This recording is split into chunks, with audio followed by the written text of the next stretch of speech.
When it comes to traditional homemade comfort food, homemade pie really can't be beaten. And one of the best one is steak and ale pie. Very meaty with a rich gravy, a dish that is sure not to miss. I'm going to show you how to make this. As usual, ingredients in the description below, and please don't forget to subscribe. You want to use a braising steak or lean cuts of beef. These are the best suited for a steak pie as we're going to cook them slowly so that they become really tender. But before we slow cook them, to add some color to them, we're going to fry them very quickly at a high heat with some oil in a frying pan and turning them every so often, maybe just once even, so that they get a nice color.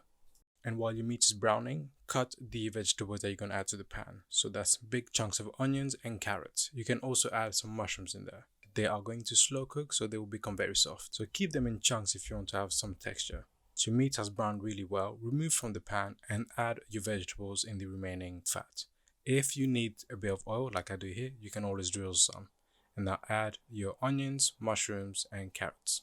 Again, all you want to do here is to add a bit of color to the vegetables and get some of that flavor from the fat in the pan. This should take you about 2 minutes, so keep mixing and then add about a tablespoon of flour, which will help to thicken your gravy. Keep mixing until you can't see any more flour and it has incorporated well, at which point you can add back your meat along with any juices from your plate and mix well with the contents in the pan. In an oven-proof pot or dish, add all your beef and vegetables as well as any juices to the pot, to which we're going to add a nice amount of dark ale. This is going to add a richness and depth of flavor to your gravy and counterbalance the sweetness that you get from your carrots. Next, add a pack or block of beef stock as well as 200 ml of water and mix well. Tie all your herbs using some twine, then add that to your pot and mix well. Tying your herbs will make it easier to remove from the pot later on. Once your filling has started to boil, you can switch off the flame and cover with some foil, or if you have a lid that fits your pan, put that on now. Now going to slow cook this at 160 degrees for about 2 to 2.5 hours. If you're making a big batch of this, adjust your cooking time. But you will see that the gravy has reduced really well and thickened up, and the meat is very hot but also very soft. You can easily tear it apart with your fingers. I highly recommend you let that cool overnight, but at least 4 hours. And if you let it cool in the fridge, it will thicken up quite a bit and make it easier to spoon into your pie dish. Once your filling has cooled really well, ideally from the fridge, add that to a pie dish, then cover with some pastry. I'm using regular store-bought pastry, which is absolutely fine. You want the pastry to be slightly overhanging your dish, at which point you are now going to pinch your way across your entire dish to wrap the pastry onto the dish.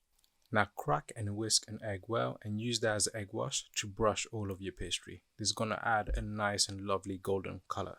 Put your pie in a preheated oven at 200 degrees for 40 minutes or until the crust becomes very golden. And as you can see, it has taken a really nice color. The egg wash really adds a shine to the crust of the pie, and we can do a sound test to check how crusty it is.